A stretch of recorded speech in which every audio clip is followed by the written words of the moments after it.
take the long way home and got myself to blame. Every day's the same. Introduce yourself and the other members in the group. Well, I'm Jamie, and the non-existent members of the group are Robert and Dan and Chris.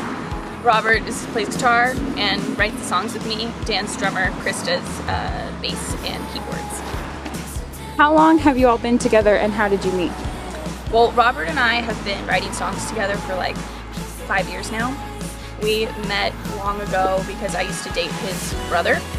So his brother and I broke up, but Robert has always been a songwriter and like had a different band. So he writes songs with me.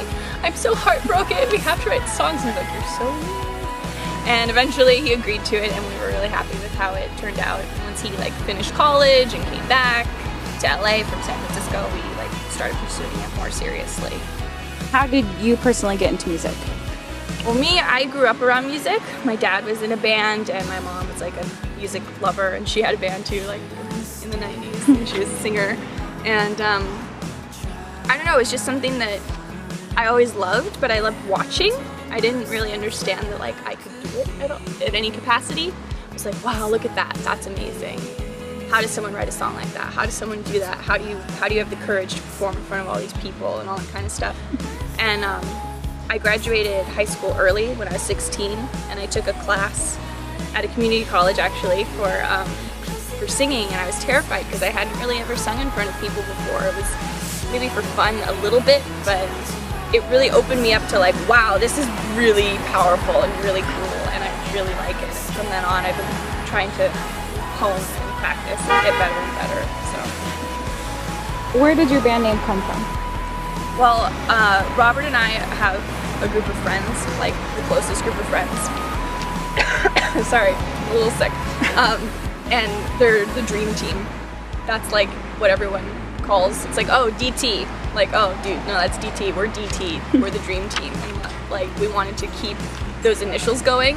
And Robert just one day was like, what about downtown? I think that sounds really cool. It's interesting. We like downtown LA a lot. That could be a cool thing. And so we just kind of agreed upon it. Who writes the music? You kind of like said that. Yeah, me and Robert, we write the music all together. And it's a long process the way we do it. Like we tend to start just on a guitar and singing and like come up with maybe one melody, like one little part. Go, oh, that's so sick, okay. And then build upon that, and then Robert will take it to the computer and start adding a bunch of different things, and then we'll go, this sucks, and then we'll redo the whole thing like 4 times. So that's kind of our general process, trying to get a little bit quicker and more efficient about it. Now that we're like learning our style and our choices more, it's a little bit less of trial and error, because now we kind of understand what we like, how we want to sound. Yeah. Your song Missing You has like a southern influence. Yeah. So who are your music influences personally and then with the band? Well, I think that we love like old school country stuff, like Johnny Cash, June Carter, the Carter Family, all that kind of stuff, and then folk stuff like Bob Dylan is really a big influence. But we also love things that are more current or like more electronic, and we kind of just eventually started putting all those things together. And I've always loved like slide guitar and things like that, so I'm always like, Robert, you gotta put in something that sounds like a slide guitar, like that's so cool. And we just don't care that if you are this kind of band, you shouldn't have this, or this type of music shouldn't have that. Maybe that sometimes can be a fault for us because people don't know how to classify it. They're like, well, are you guys a folk band? Are you an electronic band? What the hell are you? And we just kind of like a lot of things. Yeah. So that all shows up when you write something. Of course, everything you listen to is going to somehow find its way into the way you word. So. Yeah. So do you have like a set genre then, or not really? You just have worked with... I say, now at this point, I just say we're indie pop. Okay. Because I think we really like pop songs, like, you know, like a classic pop song, the Beatles, or like Bow Down, you know, and, but we also like Robert's more into like DJ type stuff than I am. I'm a little more like, nah man, let's more organic sounds. He's like, no, but this synth is so cool and this is so cool, and he likes songs that have drops in them, which I do too, but not all the time. So I think between the two of us, like having that a little bit of juxtaposition, you'll find that I'll have like a twangy country, like a little more country vibe of a vocal, and he'll put in more of like a pulsating like drum synth thing to make it more like danceable. Do you have any pre-show rituals?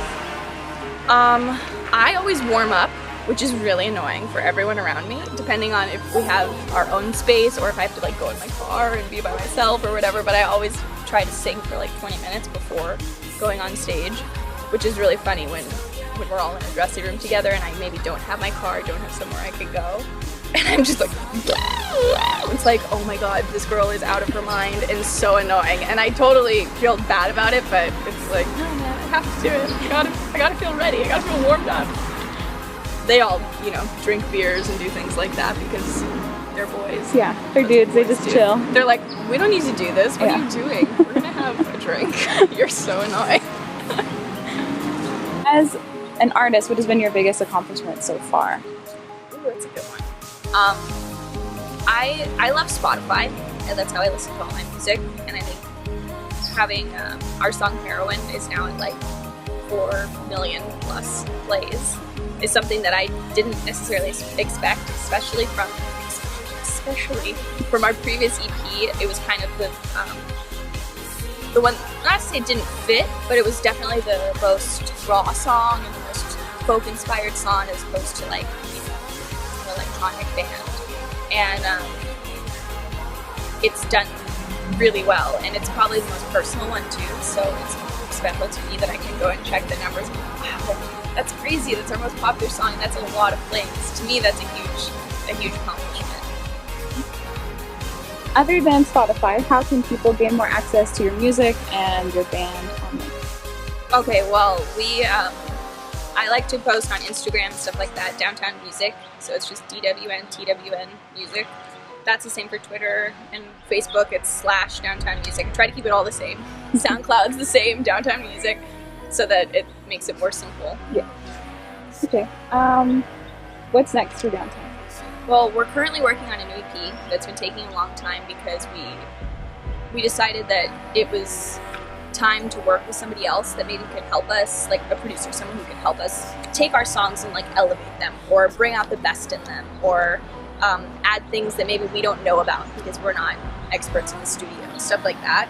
So we just finished working with him, and Robert now is completing things, and I'm recording vocals for like the final versions of the songs, and it should be out early next year. We're really excited about it. That's like the one thing that you can totally control, you know, so it's taken a while, but I think it's worth it. Okay. Is there anything that you want to let fans know that I might have missed? We miss you. We'll be back soon, I promise.